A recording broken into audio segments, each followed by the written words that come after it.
આજે આપણે જઈ રહ્યા છીએ ગુજરાતના આણંદ જિલ્લામાં આવેલા એક ખૂબ જ રસપ્રદ અને ઐતિહાસિક સ્થળ પર, વાસદની પ્રાચીન વાવ. પ્રાચીન એટલા માટે કે આ વાવ 500 થી 600 વર્ષ જૂની છે, જે વડોદરાના આર્કિયોલોજિસ્ટે ગયા વર્ષે જ શોધ કરી છે. ગયા વર્ષે જે વિશ્વ ધરોહર દિવસની ઉજવણી થઈ હતી, એ બીજી મોટી સિટીમાં ક્યાંય નહીં પણ આપણા વાસદ ગામમાં આ વાવ જ્યાં મળી છે ત્યાં આગળ વિશ્વ ધરોહર દિવસની ઉજવણી થઈ હતી. તે આપણા માટે ખૂબ ગૌરવની વાત છે. આ જગ્યાએ પહોંચવા માટે ગૂગલ મેપ પર તમે વાસદ સ્ટેપ વોલ લખશો તો ત્યાં આગળ તમને ગૂગલ મેપ બતાવશે. અને જો ગૂગલ મેપમાં પણ જવા માટે અસમર્થ હોય તો હું આ તમને લાઈવ રસ્તો બતાવી રહ્યો છું, જે ડાયરેક્ટ વાવ સુધી લઈ જશે. આપણે વાસદનો ટોલ ટેક્સ ક્રોસ કરીએ વડોદરા જતાં, ત્યાં આગળ કિસ્મત કાઠિયાવાડી હોટલ છે. બસ ત્યાંથી બિલકુલ નજીકથી એક ઇન્ટરનલ રોડ અડે છે, ત્યાંથી જ અંદર જવાય છે આ વાવ જવા માટે. આ જ રસ્તેથી કેટલી વાર આપણે અવર જવર કરીએ છીએ, પણ અહીં આગળ આવી વિશ્વની ધરોહર છુપાયેલી છે એ આપણને ક્યાં ખબર હતી. હવે જ્યારે આપણને ખબર પડી છે તો આપણે એ જગ્યાને એક્સપ્લોર કરવી જોઈએ અને બીજા સુધી પહોંચાડવી જોઈએ, જેથી કરીને આવી વાવ એક પર્યટન સ્થળ બની રહે.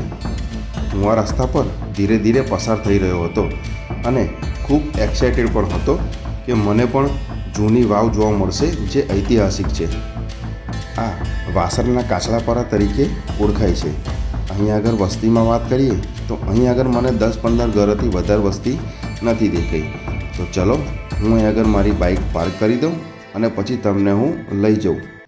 અહીં આગળ મેં મારી બાઇક વ્યવસ્થિત પાર્ક કરી દીધી અને આ ઘરને અડીને બિલકુલ નજીક એક પગદંડી છે, બસ ત્યાંથી જ અંદર જવાય છે. હું અહીં આગળ વહેલી સવારે જ પહોંચી ગયો હતો, જેથી કરીને મને આવા દ્રશ્ય દેખાયા. કોઈ નાહી રહ્યું હતું તો કોઈ બ્રશ કરી રહ્યું હતું. આ જગ્યા ખૂબ સરસ છે. અહીં આગળ અમને આ કૂતરું પણ ભસતું જોવા મળ્યું. એ અમને ભસી રહ્યું હતું કે જાણે એવું કહી રહ્યું હોય કે અહીં આગળ વહેલી સવારે કેમ આવી ગયા છો. અને કેમ ન કે આ જગ્યા તો એમની છે અને એમને નવા ચહેરા દેખાય તો એ કૂતરા તો ભસવાના જ છે. પણ આપણે એને ઇગ્નોર કરીને આગળ વધીશું, કારણ કે આપણે જવું છે ઐતિહાસિક સ્થળ ઉપર. જ્યારે તમે અહીં પહોંચો છો તો આ એક રસ્તો ઉબડ-ખાબડ છે, થોડું ધ્યાનથી નીચે ઉતરવું પડે છે. હવે આપણે પહોંચી ગયા છીએ ઇતિહાસની ધરોહર સુધી, વાસદની પ્રાચીન વાવ. અહીં આગળ પહોંચતા પહોંચતા અમને રસ્તા અને આજુબાજુનું વાતાવરણ ખૂબ ડરાવી રહ્યું હતું, પણ આ વાવને અમારે આજે જોવી જ હતી. તો તમે જોઈ રહ્યા છો કે આ કેટલી સુંદર વાવ છે. આ એકદમ તમને જોઈને જ તમને લાગી જાય છે કે આ 500-600 વર્ષ જૂની જ હશે. આ જે સ્ટ્રક્ચર છે એ આજનું સ્ટ્રક્ચર નથી, આ બહુ જૂનું સ્ટ્રક્ચર છે, જે આજે પણ આવી રીતે અડીખમ ઊભું છે. હું પહેલાં અહીંનું આજુબાજુનું નિરીક્ષણ કરી રહ્યો છું, જેથી કરીને મને અંદર જવા માટે કોઈ અગવડ ન પડે. અહીં આગળ હું પહેલી જ વાર આવ્યો છું. અહીં આગળ વાસદ હું કેટલાય ટાઈમથી રહ્યો છું, પણ આવી જગ્યા કોઈ દિવસ એક્સપ્લોર નથી કરી. હું આ જગ્યાને જેમ જેમ એક્સપ્લોર કરી રહ્યો હતો ત્યાં મને આ એક પીપળનું વૃક્ષ દેખાયું, જે મારા આંખોમાં વસી ગયું. આ પીપળનું વૃક્ષ અને તેના મૂળિયા જે દિવાલને બાંધીને ઊભા હોય એવું લાગે છે. આ જગ્યાની શોધ ગયા વર્ષે જ થઈ છે એવું મને જાણવા મળ્યું, પણ જ્યારે હું અહીં આગળ આવ્યો અને રહેવાસીઓને મળ્યો તો મને જાણવા મળ્યું કે આ રહેવાસી લોકો અહીં આગળ તો વર્ષોથી રહે છે અને અહીં આગળ આવતા, રમતા અને બેસતા અને નાનો મોટો સામાજિક પ્રસંગ પણ અહીં જ કરી લેતા. અહીં આગળ જતાં જતાં હજુ પણ આ પીપળનું વૃક્ષ મને દેખાય છે. હવે તો મને એવું લાગે છે કે આ પીપળના વૃક્ષે આ વાવની જવાબદારી લીધી હોય. આ જેટલું ઉપરથી તમને દેખાય છે બસ તેટલા જ મૂળ એમના નીચે સુધી છે. તે જેમ જેમ આપણે આગળ જઈશું તેમ તેમ આપણને જોવા મળશે. આ ફક્ત ઉપરનું સ્ટ્રક્ચર છે, હજુ આપણે નીચેનું સ્ટ્રક્ચર જોવાનું બાકી છે. હજુ તો ફક્ત આપણે એની ગોળ ગોળ જ ફરી રહ્યા છીએ. હજુ આની અંદર જવાનું તો બાકી જ છે. હું તમને ફક્ત આનો એરિયલ વ્યૂ બતાવું છું, તમે જુઓ ફક્ત, પછી આપણે એની અંદર જઈશું. આ જો ઉપરથી આ વાવ કંઈક આ રીતની લાગે છે. તેની બાજુમાં જ બિલકુલ અડીને એક મંદિર જેવું મને કંઈક દેખાયું. ત્યાં હું જઈને પહેલાં જોઈ લઉં કે અહીં આગળ શું છે. ખરેખર આ જગ્યા મને બહુ જ અદ્ભુત લાગી. અહીંનું જે સ્ટ્રક્ચર છે, આજુબાજુનું વાતાવરણ છે, એ ખૂબ આરામદાયક લાગે છે. અહીં આગળ જ્યારે આપણે આવીએ છીએ તો એક શાંતિનો અનુભવ થાય છે. હું જ્યારે આની અંદર ગયો ત્યારે મને એક નાનું તૂટેલું ત્રિશૂલ દેખાયું, જેનાથી મેં અંદાજ લગાવ્યો કે આ કોઈ મંદિર હોઈ શકે છે. પણ અત્યારે આ જાળવણી નથી, જેના કારણે એ આવું થઈ ગયું છે. તો ચલો હવે નીચે જવા માટે રસ્તો શોધી લઈએ.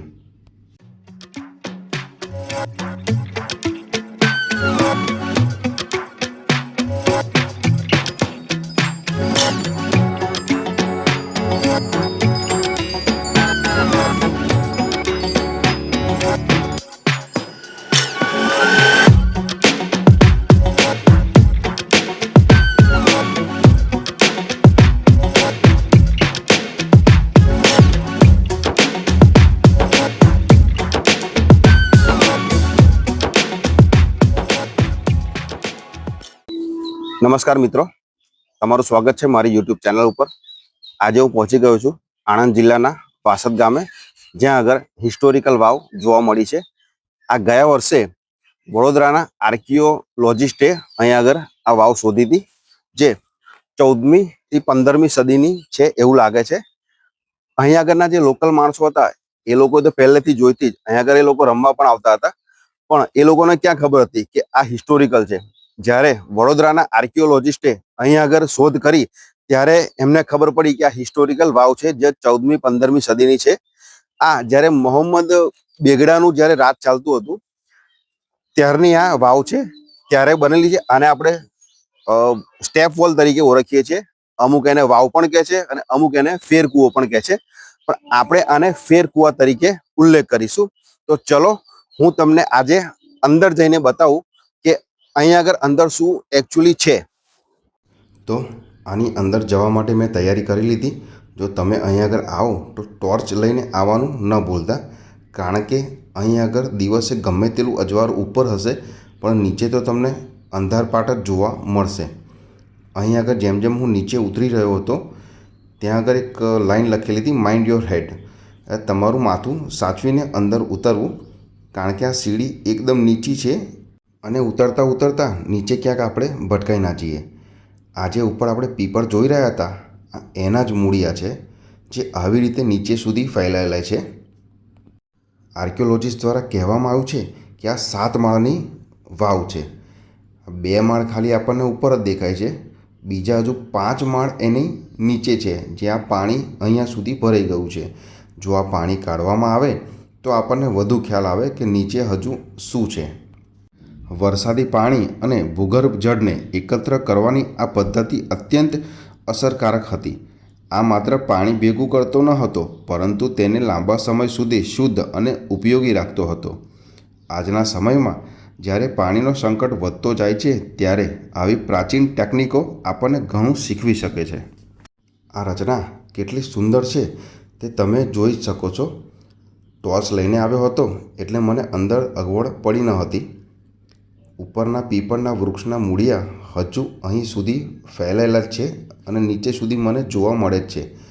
અત્યાર સુધી આપણે ઝાડના થડ જોયા, ફળ જોયા અને પાંદડા જોયા, પણ મૂળિયા તો જમીનમાં દટાઈ જાય એ આપણને ક્યાંથી દેખાય. આજે મેં અહીં આગળ એના મૂળ ઠેઠ નીચે સુધી જતા જોયા. જે આ તમે સામે જોઈ રહ્યા છો, જે પીપળના વૃક્ષે નીચે સુધી એના મૂળિયા ધસાવી દીધા છે અને જાણે એવું કહી રહ્યો છે કે આ વાવને હું ક્યારેય છોડવાનો નથી. આ કૂવાની આજુબાજુ રાઉન્ડમાં ફરાય એવી વ્યવસ્થા પહેલેથી રાખી છે, જે તમે જોઈ રહ્યા છો કે અંદર કૂવો છે અને સાઈડમાંથી આવી નાની મોટી દિવાલથી અંદર જવાય છે. આવી જે નાની નાની સીડીઓ છે તે ઠેઠ અંદર સુધી જાય છે. ઉપર તો આપણને ફક્ત 2 જ માળ દેખાયા, પણ નીચે હજુ બીજા 5 માળ સુધી અંદર જવાય એવું છે. પણ અંદર આપણે કેવી રીતે જઈ શકીએ, કારણ કે અંદર તો પાણી ભરેલું છે. મેં અહીં વિચાર્યું કે હું અહીં આગળ એકવાર તો જતા આવું, પણ નીચે મને પાણી દેખાયું, જેથી કરીને મેં નીચે ઉતરવાનું સાહસ ન કર્યું. કારણ કે આ જગ્યા હું પહેલીવાર આવ્યો છું અને મારી માટે અજાણ છે આ જગ્યા. એટલે હું વધુ નીચે નથી જવા માગતો અને હું ઉપરની તરફ પાછો ફરી રહ્યો છું. હવે તમે આ જગ્યાને નિહાળો.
ચલો, આપણે આ ફેરકૂવો જોઈ લીધો. હવે આજુબાજુનું વાતાવરણ પણ જોઈ લઈએ. આ મહીસાગર નદીના કોતર વિસ્તાર છે. હવે આ મેડમ મને કહે છે કે આગળ નીચે કંઈક છે, તો હું જોવા માટે નીચે જઈ રહ્યો છું. નીચે જઈને જોઈએ કે આપણને હજુ શું જોવા મળે છે. અહીંયા આગળ જો તમે આવવાનો પ્લાન બનાવો તો ડર રાખ્યા સિવાય આવજો. અહીંયા આગળ જ્યારે હું પહેલાં નીચે ઉતર્યો તો મને પણ થોડો ડરનો અહેસાસ થયો હતો, પણ અહીં આવીને મને લાગ્યું કે ડર જેવું તો કશું છે જ નહીં. અને અહીંના રહેવાસીઓને અમે પૂછ્યું કે અહીં આગળ કોઈ દીપડા, કોઈ જાનવર કે કંઈ એવું આવે છે, તો એમણે મને ના પાડી. કારણ કે એવું કહે છે કે અમે તો અહીં આગળ વર્ષોથી રહીએ છીએ, અમને આજ સુધી એવું કંઈ જોવા નથી મળ્યું. અહીં આગળ જેમ જેમ હું નીચે ઉતરી રહ્યો હતો ત્યાંથી મને એક આ પાણીનો સ્ત્રોત નજરે પડ્યો. એ કદાચ આ કૂવામાંથી જ કંઈક નીકળતું હોય પાણી, એવું મને લાગે છે. અહીં આગળ નીચે એક નાના પાણીના સ્ત્રોત સિવાય બીજું કંઈ ખાસ મને ના દેખાયું. હું ફરી ઉપર તરફ જઈ રહ્યો હતો, જ્યાં મને એક આ ભાઈ નજરે પડ્યા જે અહીંના રહેવાસી હોય એવું લાગે છે. એમને આપણે પૂછીએ. અહીં આગળ મને એક ભાઈ મળ્યા છે, એમને આપણે પૂછીશું કે આના વિશે આપણે શું છે આનો ઇતિહાસમાં. આમાં હવે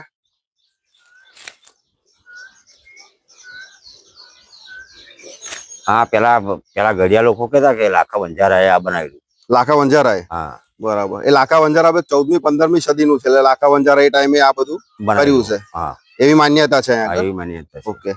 અને મને એવું પણ જાણવા મળ્યું છે કે અહીંથી ખંભાત જાય સોમનાથ સાઈડ રસ્તા અંદર છે એવું. હા, પેલા સોમનાથ ની કરતા હતા. બરાબર.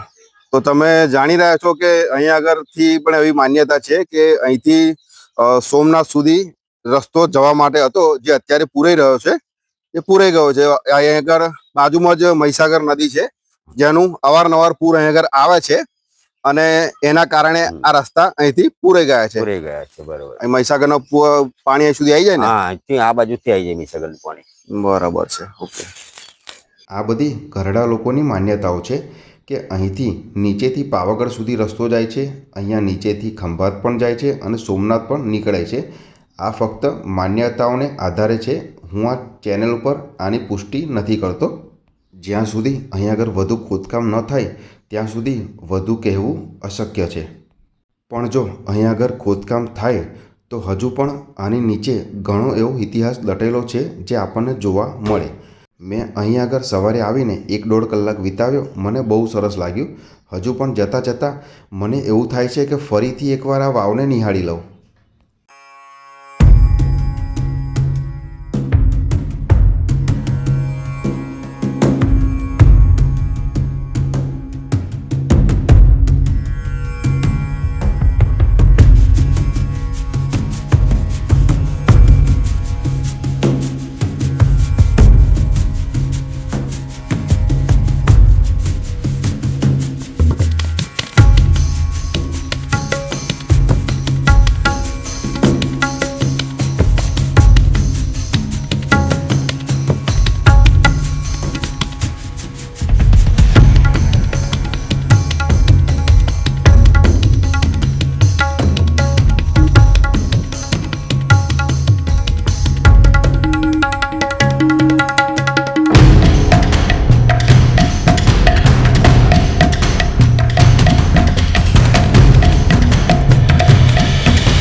તો મિત્રો, આ હતી વાસદની ઐતિહાસિક વાવ ફેરકુવા વિશેની માહિતી. જો તમને આ વિડીયો ગમ્યો હોય તો લાઈક કરો, શેર કરો અને ચેનલને સબસ્ક્રાઈબ કરવાનું ભૂલતા નહીં. આવતા વિડીયોમાં ફરી એક નવા રસપ્રદ સ્થળ સાથે મળીશું. ધન્યવાદ.